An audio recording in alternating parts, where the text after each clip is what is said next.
आजकाल नवरा-बायकोमध्ये भांडणं कशावरून होतील आणि त्यानंतर काय होईल हे काही सांगता येत नाही. अशीच एक घटना आता घडली आहे. नवरा-बायकोच्या नात्यात भांडणं, रुसवे-फुगवे हे येतातच. बरीच भांडणं ही कप्पातली वादळं ठरतात. पण काही वेळा भांडणांचं रागाचं स्वरूप वाढतं आणि त्याचा रागाच्या भरात व्यक्तीकडून एखादी मोठी चूक होते, ज्याचा नंतर पश्चाताप होतो.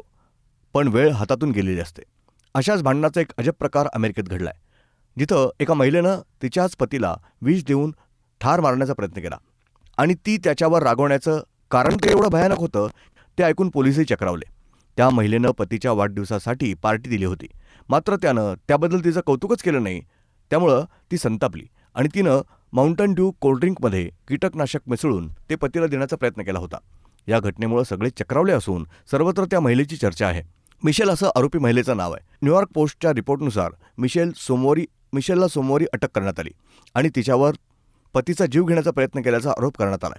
पोलिसांनी तिला जेव्हा माउंट ड्यूमध्ये कीटकनाशक मिसळण्याचं कारण विचारलं होतं, तेव्हा तिनं रागाच्या भरात सगळं सांगून टाकलं. मला माझ्या पतीशी क्रूरपणे वागायचं होतं. मी त्याच्यासाठी पार्टी आयोजित केली होती, पण त्याला माझं साधं कौतुकही नाही, असं ती म्हणाली. ब्युरो रिपोर्ट, न्यूज डेस्क, महानगराची लाईफलाईन, मेट्रो न्यूज.